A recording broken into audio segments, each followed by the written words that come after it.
Hello and welcome to Standard 12 Physics. In this video, I am going to cover theory potentiometer from chapter 3 current electricity. So let's start. तो यहाँ पे theory का नाम ही दिया हुआ potentiometer, okay, which is made of two words potential matter. तो आप लोगों के दिमाग में अभी ये आ रहा होगा कि it is potential meter, but ये कोई मीटर नहीं है. इसका काम है वोल्टेज मेज़र करना और ये एक पोटेंशियल मेजरमेंट सर्किट है, ना कि ये कोई मीटर है. ओके, तो एक बात ये क्लियर रखना, it is not a potential meter but it is potential measurement circuit. जो सर्किट में हम बनाएंगे, ओके, उससे हम वोल्ट मेज़र करेंगे और वो सर्किट का पूरा हमने नाम दिया है पोटेंशियोमीटर. ओके, वो कोई डिवाइस नहीं है बट ऐसा हमने कोई सर्किट बनाया हुआ है जिससे हमें कोई सेल का ईएमएफ मिल सकता है. So potential measurement circuit is our potentiometer. तो हम पोटेंशियोमीटर क्यों यूज़ करते हैं? तो हमारे पास जैसे कि वोल्ट मीटर है, उससे हमारा काम बन जाता है कि हम कोई रेजिस्टेंस के अक्रॉस वोल्टेज मेज़र कर सकते हैं या फिर बैटरी का ईएमएफ हम उसका वोल्टेज फाइंड कर सकते हैं, बट वो हमारा उतना एक्यूरेट नहीं होगा. तो जब भी हमें एक्यूरेट वैल्यू हमने फाइंड करनी होगी तो उस टाइम पे हम पोटेंशियोमीटर सर्किट यूज़ करेंगे. So to measure EMF of cell with higher accuracy we are using potentiometer. Voltmeter से हमें कुछ एवरेज वैल्यू मिल सकती है जहाँ पे कुछ एरर आ सकती है, 0.2 voltage, 0.3 voltage, okay, that depends on that device. But जब हम पोटेंशियोमीटर यूज़ करेंगे तो हमें बहुत ही एक्यूरेट वैल्यू मिलेगी हमारे वोल्टेज की. Okay, so let's start. तो अभी इस थियोरी को मैंने 3 पोर्शन में डिवाइड किया हुआ है. पहला पोर्शन है कि हम पोटेंशियोमीटर की सर्किट समझेंगे कि पोटेंशियोमीटर क्या है. सेकेंड पोर्शन में हम comparing of two EMFs, two cells, वो देखेंगे और लास्ट में internal resistance finding with the use of potentiometer. So पहले हम यहाँ पे पोटेंशियोमीटर की सर्किट समझते हैं. सो ये हमने कोई एक्सटर्नल सोर्स लगाया हुआ है, ओके, ये उसका इंटरनल रेजिस्टेंस हो सकता है. ये एक रेजिस्टेंस बॉक्स है. रेजिस्टेंस बॉक्स का मतलब ये है कि वहाँ से हम जिस वैल्यू की वहाँ से की निकालेंगे उतनी वैल्यू का हमें रेजिस्टेंस मिल सकता है. जैसे कि मैं आपको फ़ोटो दिखाता हूँ, ये रेजिस्टेंस बॉक्स है, ओके. एक कनेक्शन यहाँ पे कर दिया, दूसरा कनेक्शन यहाँ पे कर दिया, तो वो ये पूरा लंबा वायर है, उसके बीच में से जो भी की निकाल देंगे, लेट्स से ये 200 की निकाली तो 200 जितना रेजिस्टेंस मिलेगा, 100 की निकाल दी तो 100 जितना रेजिस्टेंस मिलेगा, ओके. और वो आपके एक्सपेरिमेंट जब प्रैक्टिकल आएंगे उसमें आपको ये डिवाइस यूज़ करने को भी मिलेगा. So this is resistance box, okay. ये इंटरनल रेजिस्टेंस है, ये कोई बैटरी है, बाहर से एक्सटर्नल सोर्स हमने लगाया हुआ है और यहाँ पे एक हमने कोई एल लेंथ जितना या कैपिटल एल लेंथ जितना यहाँ पे वायर लगाया हुआ है और वो बहुत ही ऐसे क्लोजली वाइंड किया हुआ है कोई रॉड पैलेट से, ओके. तो उसको हम जूम करेंगे तो ऐसा कुछ हमें दिख सकता है. आपको क्या याद रखना है, it is a wire very closely wound और वहाँ पे ए टू बी उसका लेंथ है. तो लेट्स से मैंने यहाँ ए टर्मिनल पे कोई वायर कनेक्ट किया, दूसरा वायर यहाँ सी पॉइंट में कनेक्ट कर दिया, तो मुझे ये ए और सी उसके बीच में पोटेंशियल कितना मिल सकता है. जितनी ज़्यादा लेंथ होगी उतना पोटेंशियल डिफरेंस ज़्यादा होगा. लेट्स से ए से मैं धीरे धीरे स्लाइड होते हुए आगे जा रहा हूँ, ओके, यहाँ तक आया तो मुझे पोटेंशियोमीटर पोटेंशियल डिफरेंस ज़्यादा मिलेगा. तो सिंपली हम कह सकते हैं कि यहाँ पे जैसे ये पूरा रेजिस्टेंस है उसकी लेंथ बढ़ेगी, हम उसके ऊपर स्लाइड होते हुए आगे बढ़ेंगे, तो जैसे ही लेंथ बढ़ रही है वैसे ही उसका पोटेंशियल डिफरेंस, यहाँ पे जितना वोल्टेज बनेगा ए और सी के बीच में कुछ वोल्टेज होगा, ओके, ये एक रेजिस्टेंस ही हो गया, तो ए और सी का जितना रेजिस्टेंस होगा उसके अकॉर्डिंग हमें कुछ वोल्टेज मिलेगा. That totally depends on length of this resistance. So we can directly say that for this case this circuit voltage is proportional to length, so V is proportional to L, so V is equal to phi into L. अभी phi यहाँ पे कोई constant लाया हुआ है, उसको हम potential gradient भी बोलते हैं, and it is potential drop per unit length, मतलब कि ये पूरा वायर है उसकी ये यूनिट लेंथ होगी। लेट्स से ये 1 सेंटीमीटर, तो उसका कुछ पोटेंशियल ड्रॉप, अगेन ये दूसरा सेंटीमीटर इतनी लेंथ में, तो अगेन उसका पोटेंशियल ड्रॉप, ये 3rd सेंटीमीटर, तो उसका अगेन ड्रॉप होगा। तो पर सेंटीमीटर या पर यूनिट लेंथ हमें कितना पोटेंशियल ड्रॉप ये वायर में मिलेगा, ओके, उसकी वैल्यू हमें पता है। So phi is the potential drop per unit length, उसको हम ऐसे भी लिख सकते हैं, phi is equal to V by L, so potential drop per length, okay. अभी ये जो वायर है उसकी जगह पे ऐसे स्ट्रिप्स भी हो सकती है, बहुत ही क्लोज ऐसी स्ट्रिप्स को हम क्या कर देंगे, पूरा स्टैक्स बना देंगे।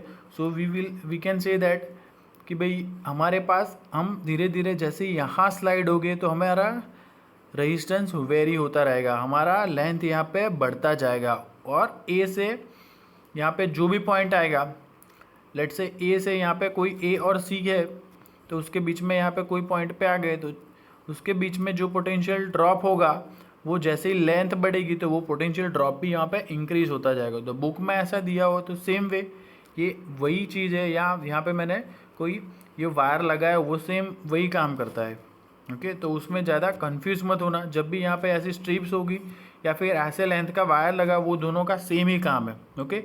ऐसा सोच सकते हो कि इसको मैंने जूम करके भी यहाँ पे लगाया हुआ है, ओके।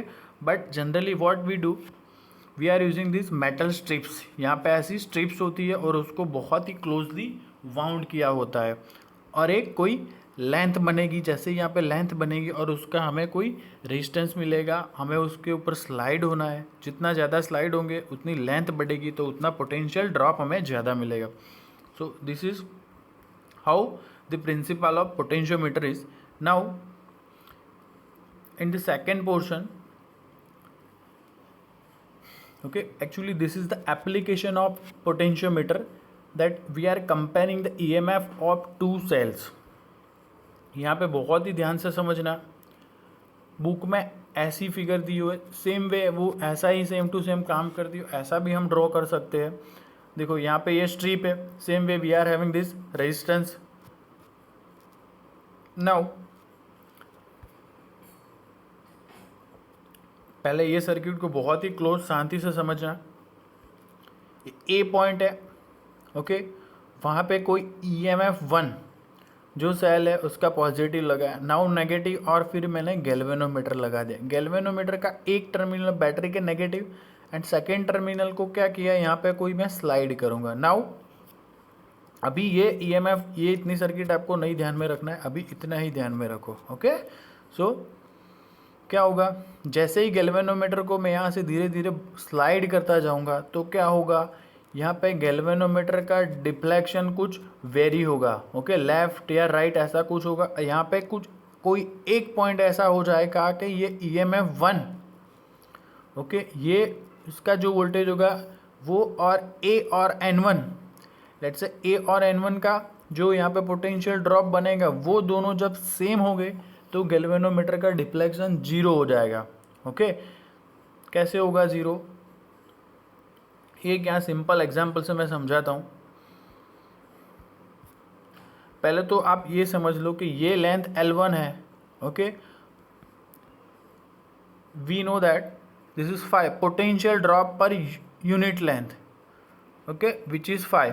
तो पर यूनिट लेंथ पोटेंशियल ड्रॉप 5 है, तो L1 में कितना हो जाएगा ड्रॉप, 5 इंटू L1। सो यहाँ पे A और N1 के बीच में यहाँ पे पोटेंशियल हमें मिलेगा 5L1, ओके। सो 5L1 की वैल्यू और ये EMF 1 की वैल्यू जब सेम हो जाएगी तो गैल्वेनोमीटर 0 डिफ्लेक्शन बताता है। कैसे, तो ये सेम एग्जाम्पल से हम समझते हैं। लेट्स से ये EMF 1 की बैटरी थी, जो ये प्रीवियस सर्किट है, यहाँ पे ये दोनों वोल्टेज जो बन रहे हैं वही यहाँ पे मैंने लगाए हुए हैं। So let's say this is our EMF 1 10 volt, और 5L2 की वैल्यू लेट्स से सपोज कि वो 12 वोल्ट है, तो क्या होगा, करंट कैसे फ्लो होगा, ये बैटरी है लोअर पोटेंशियल पे और ये ज़्यादा पोटेंशियल पे, तो करंट इस डायरेक्शन में फ्लो होगा। तो गैल्वेनोमीटर डिफ्लेक्शन सेंटर में नहीं दिखाएगा, वो कुछ लेफ्ट साइड में ऐसा मूव होगा। So galvanometer is not showing a 0 deflection, so we can say that there is some current flowing through this circuit. Now second case में ऐसा है कि लेट्स से EMF1 12 वोल्ट है एंड फाई L1 की value 10 voltage बन रही है, तो क्या होगा, ये बैटरी है लोअर पोटेंशियल पे, ये बैटरी हायर पोटेंशियल पे, तो करंट इस डायरेक्शन में होगा. Okay, now in this case also galvanometer deflection is not zero and galvanometer shows some deflection in right side, so we can say that we are having some current in this circuit. Okay, but क्या होगा जब भी ये EMF1 let's say ये 10 volt है और ये 10 volt है, ओके, तो उस टाइम पे क्या हो जाएगा, कोई करंट फ्लो नहीं होगा. गैल्वेनोमीटर क्या करेगा, ये पॉइंट और ये पॉइंट दोनों के बीच का, ये पॉइंट और ये पॉइंट दोनों के बीच का पोटेंशियल डिफरेंस जीरो है. So galvanometer shows a needle in centre, so it shows that galvanometer is within balance condition and there is no current. Okay, तो करंट हमें कब नहीं मिलेगा, जब गैल्वेनोमीटर जीरो डिफ्लेक्शन बताएगा. जीरो डिफ्लेक्शन कब बताएगा, जब दोनों पोटेंशियल सेम होंगे. So we can say that जब गैल्वेनोमीटर हमारा जीरो डिफ्लेक्शन दिखाएगा, at that time this phi L1 and EMF1 वो दोनों क्या है, सेम है. ओके, ये चीज़ आपको याद रखनी है. तो हम क्या करेंगे, ये गैल्वेनोमीटर का दूसरा जो टर्मिनल है उसको धीरे धीरे स्लाइड करेंगे. Okay, and let's say N1 is the point where galvanometer shows zero deflection. So EMF1 की वैल्यू क्या हो जाएगी, सेम एग्जैक्टली एज ये L1 लेंथ का A और N1 के बीच में जो L1 लेंथ बन रही है उसका जो पोटेंशियल होगा उतना ही सेम टू सेम EMF1 का होगा, ऐसा हम कह सकते हैं. सेम वे दूसरा सेल लगाया हुआ है A, यहाँ पे EMF2 गैल्वेनोमीटर, और अगेन उसको स्लाइड किया वो N2 पे आ गया, तो हम ऐसा कह सकते हैं when galvanometer shows zero deflection eight that time the value of E2 it will be equal to the potential drop available between A and N2. Okay, और A और N2 की लेंथ कितनी है, दैट इज L2. सो यहाँ पे voltage हमें मिलेगा phi L2. Okay, unit length की वोल्टेज ड्रॉप फाई है, तो L2 लेंथ की कितनी हो जाएगी, phi into L2. So A और N2 के बीच में हमें पोटेंशियल ड्रॉप फाई L2 मिलेगा, और उसकी वैल्यू कब कितनी होगी, EMF2 जितनी, जब हमारा गैल्वेनोमीटर जीरो डिफ्लेक्शन बताएगा. तो हम ऐसे धीरे धीरे स्लाइड होकर N2 पॉइंट पे आ गए और हमारा गैल्वेनोमीटर का जीरो डिफ्लेक्शन हो गया. At that time E2 is equal to phi L2, ये A और N2 के बीच का. नाउ बुक में ऐसी फिगर दी हुई है, तो वहाँ पे क्या है, ये EMF1 है, ये EMF2 है. Okay, and they are using this type of switch. Let's say in first case ये EMF1 सेल है, ये EMF2 है. ये EMF1 का जो 1 टर्मिनल है लेट्स से वो 3 पे कनेक्ट हुए इन फर्स्ट केस. ओके, तो क्या यूज़ हो जाएगा, ये EMF1 सेल यूज़ होगा और गैल्वेनोमीटर है, और उसको हमने धीरे धीरे यहाँ से स्लाइड किया and let's say we are at N1 point. A से N1 तक की लेंथ तो L1 है, तो सेम वे जब मैंने यहाँ पे ऐसा समझाया वो सेम यहाँ पे आप कंसिडर कर सकते हो कि उसका जो EMF है इवन वो L1 लेंथ में जो वोल्टेज ड्रॉप हो रहा है कितना हो रहा है, फाई इंटू L1 उतना होगा. नाउ इन सेकेंड केस ये स्विच का ये टर्मिनल है 2, इट इज़ कनेक्टेड विथ 3, और यहाँ 1 के साथ था वो तो अब ओपन हो गया. नाउ 2 इज़ कनेक्टेड विथ 3, और अगेन वो गैल्वेनोमीटर के साथ कनेक्टेड है, और उसका ये गैल्वेनोमीटर का दूसरी साइड जो टर्मिनल लगाया वहाँ पे जो टाइप किए उसको हमने यहाँ से धीरे धीरे स्लाइड किया. And now let's say galvanometer shows zero deflection at this point N2 and we are having a length of L2 between A and N2. So we are having potential drop of phi L2 between A and N2. सो EMF2 कितना हो जाएगा ये battery का. Okay, अभी ये E1 का काम नहीं हो रहा है, ये 2 is connected with 3, so EMF2 कितना हो जाएगा, फाई L2 जितना. ओके, ये तो हमें लॉजिक क्लियर हो गया. नाउ सेम वे ये अभी सेम वे किरचॉफ्स के लूप से भी प्रूव हो सकता है कि जब हमारा गैल्वेनोमीटर जीरो डिफ्लेक्शन दिखाएगा. ओके, सो A और N1 के बीच में इतना कुछ रेजिस्टेंस है, उसकी लेंथ L1 है, उसका पोटेंशियल ड्रॉप कितना होगा, फाई L1. नाउ ये EMF1 है, तो यहाँ से करंट फ्लो होगा यहाँ से in this direction. So current जहाँ पे एंटर होगा वो टर्मिनल रेजिस्टेंस का प्लस है, जहाँ से बाहर आएगा वो करंट वो टर्मिनल रेजिस्टेंस का नेगेटिव है। This is positive terminal of the battery and this is negative. So taking a Kirchhoff's loop between this A, N1 and 3, 1 EMF and again A। Okay, ये फर्स्ट ये E1 cell है, उसकी जो ये close loop बन रही है A N1 galvanometer 3 1 EMF and again A, same way उसको ऐसे भी समझ सकते A N1 galvanometer 2 EMF and 2 A। So A से N1 में आएंगे, so we are moving from positive to negative, so -5L1। Okay, now यहाँ पे N1 से यहाँ पे कुछ है नहीं। Now galvanometer shows zero deflection, तो यहाँ पे कोई करंट हमारा नहीं है, तो क्या होगा, कोई गैल्वेनोमीटर का लेट से रेजिस्टेंस G है, तो I into G potential drop कुछ नहीं मिलेगा, करंट ही जीरो है। Okay, this is the circuit with zero current. Potential available है, वोल्टेज है, बट करंट अवेलेबल नहीं है। नाउ -2 प्लस में गए तो क्या हो जाएगा, plus EMF is equal to 0। So we can say that EMF1 is equal to 5L1। Okay, same way applying Kirchhoff's loop between A and 2 Y galvanometer 3 to 2 EMF2 to again A। Same way ऐसा consider कर सकते A and 2 galvanometer EMF2 and again A। ये close loop में अभी ये ध्यान में ले लेना है, ये EMF1 वाली जो लूप है वो नहीं कंसीडर करना है, ये वाली लूप ही कंसीडर करना है। और वहाँ पे जब हम किरचॉफ्स का लूप अप्लाई करेंगे, same this way we are having E2 is equal to 5L2। Now from equation 1 and 2, when we take the ratio of equation 1 and 2, 5 will cancel out, 5 is potential drop per unit length, it will get cancel out, and E1 by E2 is equal to L1 by L2।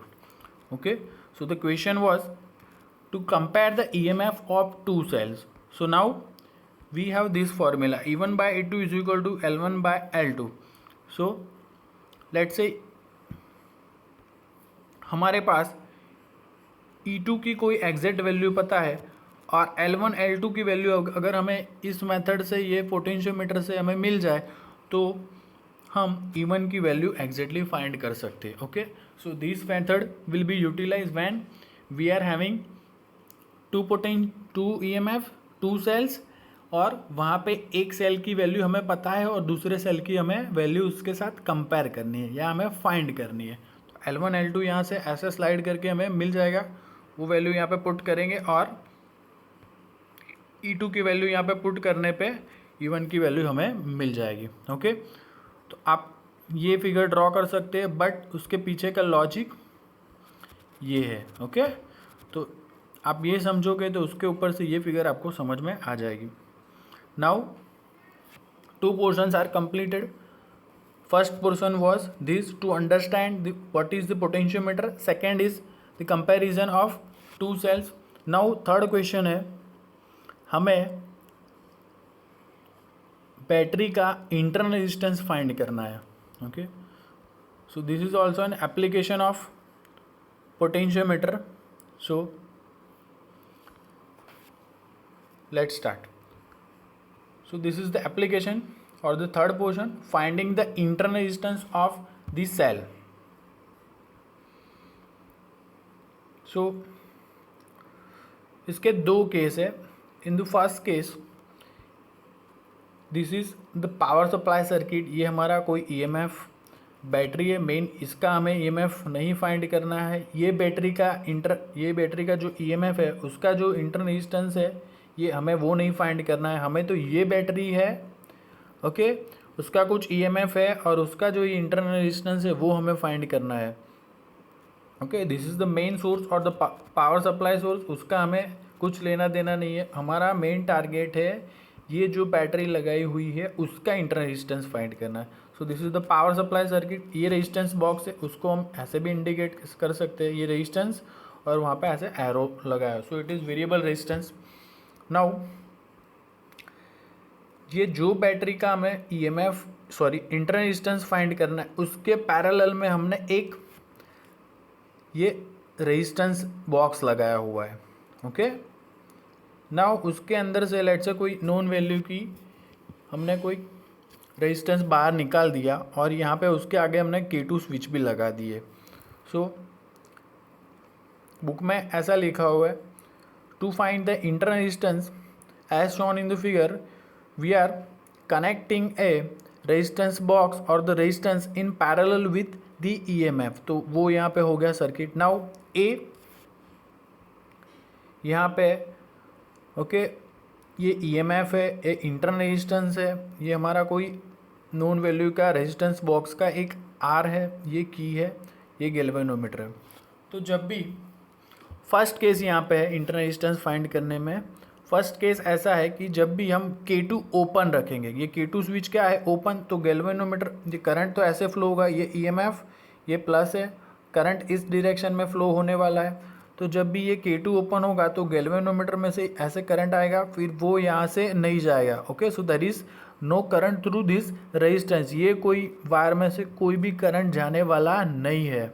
Okay, so when K2 is open we can say that here infinite resistance, there is infinite resistance। okay, यहाँ पे क्या है, ये open है, ये दोनों के बीच में क्या है, अब एयर ही है, तो it is having infinite resistance। so when there is infinite resistance current cannot pass। so K2 is open, R क्या हो गया infinite। so वोल्टेज, ये हमारा टर्मिनल वोल्टेज का, ईएमएफ का और इंटरनल रेजिस्टेंस का जो हमारा इक्वेशन है, okay, the relation between terminal voltage and the EMF, V is equal to EMF minus IR। तो अभी हमें क्या मिलेगा, इसका terminal voltage V is equal to EMF minus IR हो जाएगा। तो लेट्स से नाउ ये गैल्वेनोमीटर को यहाँ पे स्लाइड किया और गैल्वेनोमीटर को जीरो डिफ्लेक्शन पे हमने ला दिया, ऐसा कुछ यहाँ N1 पॉइंट सिलेक्ट कर दिया। सो लेंथ हो गई इसकी L1, यहाँ पे इसका पोटेंशियल ड्रॉप हो जाएगा phi L1।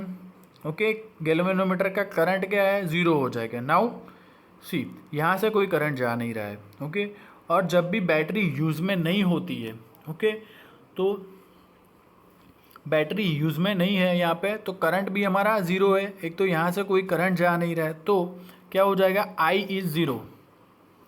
Okay, so V is equal to directly क्या हो जाएगा हमारा, V is equal to EMF।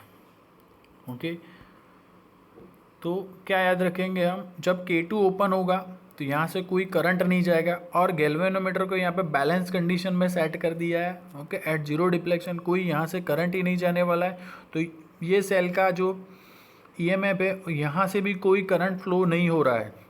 Okay, so current ही नहीं फ्लो हो रहा है, तो यहाँ हमें ये जो यहाँ पे जो वोल्टेज मिलेगा, वो वोल्टेज हमारा जो होगा वो हमारा EMF ही होगा। ओके, टर्मिनल वोल्टेज नहीं होगा। टर्मिनल वोल्टेज अब हमें कब मिलता है, जब सेल यूज़ में होता है। जब सेल यूज़ में नहीं होता है तो हमें जो वोल्टेज मिलता है उसको EMF कहते हैं। जब हम उस सेल को सर्किट में कनेक्ट करेंगे, वहाँ से करंट पास होगा, यूज़ होगा या डिस्चार्ज होगा, एट दैट टाइम जो वोल्टेज मिलेगा वो हमारा टर्मिनल वोल्टेज होता है। But when cell is not in use, so current is zero, तो हमारा टर्मिनल वोल्टेज ही क्या हो जाएगा, हमारा ये EMF जितना हो जाएगा। Okay, so you can say that when galvanometer shows zero deflection current is zero, so यहाँ पे I ज़ीरो हो जाएगा, तो टर्मिनल वोल्टेज ही हमारा EMF है। ओके, सो ये भी लिख सकते हैं, when I is zero we have terminal voltage equal to EMF and cell is not in use. और ये जो EMF की इसकी जो वैल्यू मिल रही है, कंपैरिजन आगे हमने जो सेल की थी कि इसका जो EMF होगा वो सेम टू सेम इसके जितना हो जाएगा। इसका कितना है, इसका कितना बन रहा है EMF, इसका कितना बन रहा है phi L1, so phi L1 is equal to EMF। Okay, now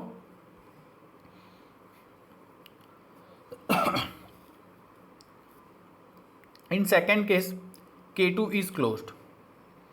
okay, K2 को हमने क्या कर दिया है, क्लोज कर दिया है। गैल्वेनोमीटर को हमने यहाँ पे ज़ीरो डिफ्लेक्शन पे ला दिया, बट क्या होगा यहाँ पे कुछ ना कुछ करंट तो यहाँ से फ्लो होगा ही। ओके, तो अभी क्या हो रहा है, हमारा सेल यहाँ पे करंट फ्लो कराने में यूज़ हो रहा है। पहले क्या था, यहाँ पे कोई करंट ही नहीं फ्लो हो रहा, तो हमारा सेल यूज़ नहीं हो रहा था। In this first case when K2 was open, at that time cell was not in use, but in second case K2 is closed। तो अब क्या होगा, यहाँ से थोड़ा करंट पास होगा, तो अभी यहाँ पे सेल क्या हो रहा है, यूज़ में हो रहा है। तो हमें so K2 is close when R is with some value, यहाँ पे R की लेट से कोई वैल्यू हमने ली हुई है यहाँ पे। Okay, and K2 is close.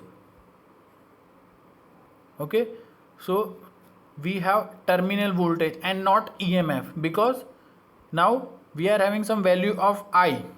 Okay, current zero नहीं हो जाएगा अभी हमारा। ओके, कुछ ना कुछ तो वैल्यू यहाँ से ड्रॉ होगी।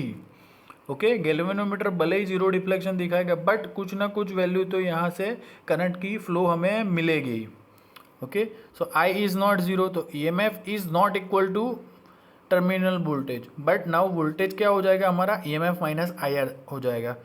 तो इन second case when K2 is closed, eight that time यहाँ पे जो वोल्टेज बन रहा है वो बनेगा टर्मिनल वोल्टेज V, और वो कितना हो जाएगा, लेट से यहाँ पे मूव होते हुए हमने ये पॉइंट पे ला दिया, पहले N1 पे लाया था।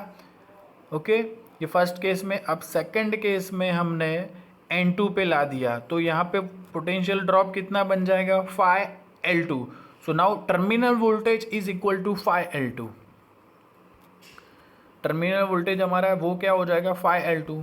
Okay, again I am repeating this thing, when K2 is open resistance is infinite, galvanometer को जीरो डिफ्लेक्शन पे ला दिया और टोटल सर्किट में यहाँ पे करंट जीरो है। ओके, और सेल का करंट कोई भी यहाँ पे यूज़ नहीं हो रहा है। ओके, सो यहाँ पे जो भी वोल्टेज बनेगा वो हमारा EMF कहलाएगा।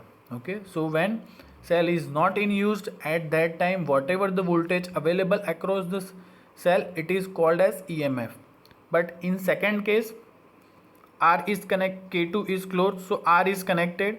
सो यहाँ पे सर्किट क्या है हमारी, यहाँ पे सेल सेल हमारा क्या है, यहाँ पे यूज़ में हो रहा है। ओके, तो करंट यहाँ पे कुछ यहाँ सर्किट में सेल में से यूज़ होगा, और लेट से जीरो डिफ्लेक्शन में गैल्वेनोमीटर को ला दिया, A2 से यहाँ पे स्लाइड करते हुए N2 पे ला दिया। सो यहाँ पे वोल्टेज A और N2 के बीच में phi L2 जितना बन गया, तो जो भी वोल्टेज यहाँ पे अब बनेगा वो कहलाएगा हमारा terminal voltage.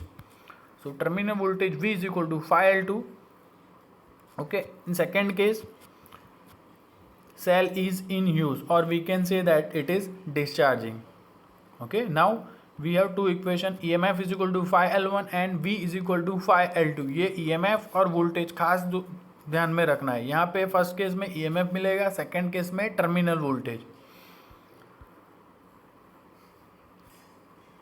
Now we have equation 3 and 4, so now taking the ratio of equation, EMF is equal to phi L1 and that fourth equation V is equal to phi L2। Now दोनों को ratio लिया तो क्या हो जाएगा, EMF by V is equal to L1 by L2। Okay, let's say this is equation number 5। Now हमारा target क्या है, इंटरनल रेजिस्टेंस फाइंड करना है। तो हमें सेकंड केस में इंटरनल रेजिस्टेंस अफेक्ट कर रहा है, फर्स्ट केस में कोई अफेक्ट नहीं कर रहा है। Okay, so terminal voltage is equal to EMF minus IR। Okay, R को हमें फाइंड करना है, तो IR को सब्जेक्ट किया, so IR is equal to EMF minus V।